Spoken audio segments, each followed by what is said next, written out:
नमस्कार दोस्तों, स्टडी आई 94 में आपका बहुत बहुत स्वागत है। आज मैं कैपिटल और करेंसी सीरीज का पार्ट 3 लेके आ रहा हूँ। अगर आपने पार्ट 1 और पार्ट 2 नहीं देखा है तो हमारे प्लेलिस्ट में जाकर के देख लीजिएगा। चलिए आज का वीडियो लेक्चर को शुरू करते हैं। आज का वीडियो लेक्चर बेसिकली फोकस रहेगा यूरोपियन यूनियन कंट्रीज पर। यूरोपियन यूनियन कंट्रीज में टोटल 27 देश हैं। पहले 28 देश था। 31 जनवरी 2020 को यूके ने यूरोपियन यूनियन को छोड़ दिया है। हालांकि इसका ट्रेड डील करना बाकी है। लास्ट दिसंबर 2020 तक पूरी ट्रेड डील खत्म हो जाएगा। जो यूरोपियन यूनियन में जो 27 देश हैं, 27 देश में 19 देश जो है यूरो को अपने करेंसी के रूप में यूज करता है, जिसे यूरोजोन कहते हैं। और बचा 8 देश अपने देश में अपना अपना अलग अलग करेंसी यूज करता है। चलिए इसको देख लेते हैं। सबसे पहले हम लोग देखते हैं यूरोजोन। यूरोजोन में कौन कौन सा आता है। यूरोजोन में टोटल 27 में से 19 देश यूरोजोन में आता है। कहने का मतलब उस देश में यूरो को अपने करेंसी के रूप में यूज करते हैं। वो कौन कौन सा देश है उसमें है, पहला है Austria, Belgium, Cyprus, Estonia, Finland, France, Germany, Greece, Ireland, Italy, Latvia, Lithuania, Luxembourg, Malta. इधर हो गया 14 और राइट साइड में मैंने लिखा है नीदरलैंड, पुर्तगाल, स्लोवाकिया, स्लोवानिया, स्पेन। और ये हो गया टोटल 19 देश। ये 19 देश में यूरो को अपने करेंसी के रूप में यूज करता है। इसके अलावा भी और छोटा छोटा जो आइलैंड है, छोटा छोटा देश है, उस देश में भी करीब करीब और 10 देश हैं जो अपने देश में यूरो को करेंसी के रूप में यूज करते हैं। जैसे आपका एंडोरा हो गया, मोनाको हो गया, सैन मेरिनो हो गया और वेटिकन सिटी। इस तरह से और भी छोटे छोटे देश हैं जो उतना इम्पोर्टेंट नहीं है, उसको हम लोग डिस्कस करने नहीं जा रहे हैं। तो इसको हम लोग इस देश को ट्रिक्स से याद करने का कोशिश करेंगे। तो ट्रिक्स मैंने क्या बताया, आपसे फीफा जर्मन में नहीं ग्रीस में होगा। आपसे फीफा जर्मन में नहीं ग्रीस में होगा। इसको पढ़ लीजिएगा 2 बार। आपसे फीफा जर्मन में नहीं ग्रीस में होगा। तो चलिए आपसे फीफा जर्मन में नहीं ग्रीस से होगा, इसको हम लोग डिटेल में देख लेते हैं। अब ए और बी, ए से हो जाएगा ऑस्ट्रिया, बी से हो जाएगा बेल्जियम, सी से हो जाएगा साइप्रस, ई से हो जाएगा इस्टोनिया, FI से फिनलैंड और FA से फ्रांस। FI से फिनलैंड और FA से फ्रांस। जर्मन से आपका जर्मन हो जाएगा और ग्रीस से हो जाएगा ग्रीस। ये रहा आपका टोटल। यहाँ पे 8 देश हो गया आपका। और देखते हैं आगे क्या है। आगे है लुलाली, इतना स्लोप पर मत स्पिन कर, नहीं तो आयरलैंड से गिर जाओगे। लुलाली, इतना स्लोप पर मत स्पिन कर, नहीं तो आयरलैंड से गिर जाओगे। इसको 2 बार पढ़ लीजिएगा। इस लाइन को याद कर लीजिएगा बेसिकली, और इसको 2 बार पढ़ लीजिएगा तो आपका पूरा याद हो जाएगा। तो देख लेते हैं इस ट्रिक से कौन कौन सा देश आता है। देखिए लू से हो जाएगा आपका लग्जमबर्ग, और LA से हो जाएगा लाटविया, और LI से हो जाएगा लिथुआनिया, और स्लोप एक स्लोप से हो जाएगा स्लोवाकिया, दूसरा स्लोप से हो जाएगा स्लोवेनिया। PR से पुर्तगाल याद कीजिएगा। मात से MA से होगा आपका माल्टा याद कीजिएगा। स्पेन से हो जाएगा आपका स्पेन, और आयरलैंड से हो जाएगा आयरलैंड। तो इसको 2 से 3 बार पढ़ लीजिएगा, और एक दिन के बाद फिर पढ़ लीजिएगा, 2-3 दिन के बाद फिर पढ़ लीजिएगा, तो ये हमेशा के लिए याद हो जाएगा। वैसे तो आपको ये सारे देश के बारे में पहले से मालूम है, आपने सुना होगा, लेकिन इसको कंफ्यूजन से बचाने के लिए मैंने इसे ट्रिक्स अपनाया है।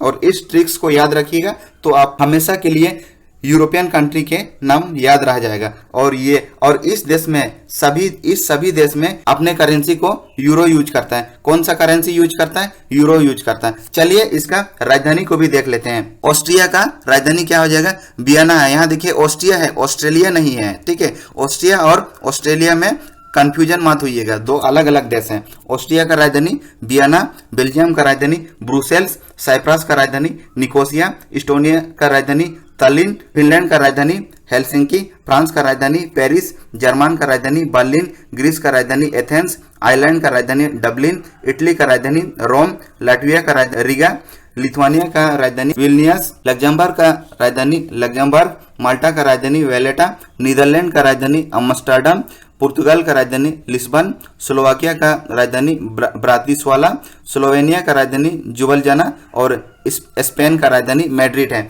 इसको पढ़ लीजिएगा, ये बहुत इंपॉर्टेंट है। इसमें से कुछ ना कुछ कंट्री का या तो करेंसी पूछ लेगा या तो कैपिटल पूछ लेगा। जैसे जर्मन हो गया, ग्रीस हो गया, ये सब इंपॉर्टेंट कंट्री है। इसका राजधानी और करेंसी को याद रखिएगा। ये बार बार पूछता है। जर्मन, ग्रीस, इटली, ये सब इंपॉर्टेंट है, इसको याद रखिएगा। इसका या तो करेंसी पूछ लेता है या तो राजधानी पूछ लेता है। तो आई होप ये आपको अच्छा लगा होगा। इसको 2 से 3 बार पढ़ लीजिएगा, ये याद हो जाएगा। चलिए इसको हम लोग मैप में देख लेते हैं कहाँ कहाँ है। यूरोपियन कंट्री के सारे देश को मैप में पहले देख लेते हैं। देखिए यहाँ पे आपको, यहाँ पे पुर्तगाल है, यहाँ पे स्पेन है, यहाँ पे फ्रांस है, लग्जमबर्ग है, बेल्जियम है, जर्मन है, नीदरलैंड है, आयरलैंड है, डेनमार्क है, स्वीडन है, फिनलैंड है, इस्टोनिया है, लातविया है, लिथुआनिया है, पोलैंड है, स्लोवानिया है, रोमानिया है, बुल्गारिया है, ग्रीस है, और यहाँ पे आपका मिलेगा साइप्रस। ये इटली है,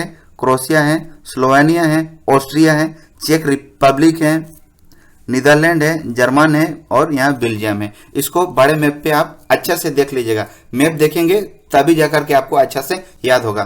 तो चलिए देख लेते हैं और जो 8 कंट्री जो यूरोपियन यूनियन का पार्ट है और यूरो को अपने करेंसी के रूप में यूज नहीं करता है, और सबसे ज्यादा क्वेश्चन इसी से पूछता है करेंसी का। ठीक है, तो चलिए देख लेते हैं कौन कौन सा 8 देश है।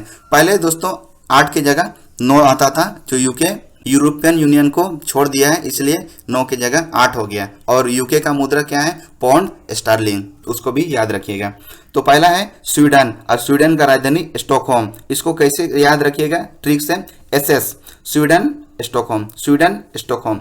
दूसरा है डेनमार्क, डेनमार्क का राजधानी क्या हो जाएगा? Copenhagen, Copenhagen. डेनको, इसको कैसे याद रखिएगा? डेनको। पोलैंड का राजधानी क्या हो जाएगा? वार्सा। दोस्तों ये बहुत इंपॉर्टेंट है, बहुत बार एग्जाम में पूछ चुका है पोलैंड का राजधानी। और इसको कैसे याद रखिएगा? पॉव, कैसे याद रखिएगा? पॉव, PO से पोलैंड, W से Warsaw. Check Republic, check Republic का प्राग, चेक रिपब्लिक का प्राग। CRP, इसको कैसे याद रखिएगा? CRP, चेक रिपब्लिक प्राग। और क्रोएशिया का क्या हो जाएगा? जग्रेब, क्रोएशिया का जग्रेब। तो इसको कैसे याद रखिएगा? क्रोएशिया जग्रे, क्रोएशिया जग्रे, इसको ऐसे याद रखिएगा। हंगरी, हंगरी का राजधानी क्या हो जाएगा? बुडापेस्ट। देखिए यहाँ पे हंगरी, हंगरी का मतलब होता है भूख, और यहाँ लिखा हुआ है बूढ़ा। तो सबसे ज्यादा भूख किसको लगता है? बूढ़ा, बूढ़ा लोगों को सबसे ज्यादा भूख लगता है। इस तरह से इसको याद रखिएगा। और रोमानिया का बुकारेस्ट, रोमानिया क्या क्या हो गया? बुकारेस्ट। और बुल्गारिया का सोफिया, बुल्गारिया का सोफिया। इसको कैसे याद रखना है? बुल सोफा, कैसे याद रखना है? Bull sofa. तो ये है जो 8 कंट्री जो अपने देश में यूरो को करेंसी के रूप में यूज नहीं करता है, बल्कि ये यूरोपियन यूनियन का पार्ट है। तो चलिए इसको भी हम लोग मैप में देख लेते हैं। देखिए यहाँ पे स्वीडन है, डेनमार्क है, पोलैंड है, रोमानिया है, बुल्गारिया है, क्रोएशिया है, हंगरी है, और चेक रिपब्लिक है। तो देखिए इसको ट्रिक के साथ इसको भी सारे देश का मुद्रा को याद करेंगे। ये बहुत इंपॉर्टेंट है, परीक्षा में अक्सर इसी से पूछता है, अगर यूरोपियन यूनियन से पूछता है तो। देखिए यहाँ पे डेनमार्क है, डेनमार्क कहाँ पे है? यहाँ पे। और ये चारों तरफ पानी है, यहाँ पे चारों तरफ पानी है। तो पानी में देखिए यहाँ पे मैंने आपको याद करने के लिए पिक्चर क्रेन, जिसको सारस बोलते हैं, ये पानी में रहता है।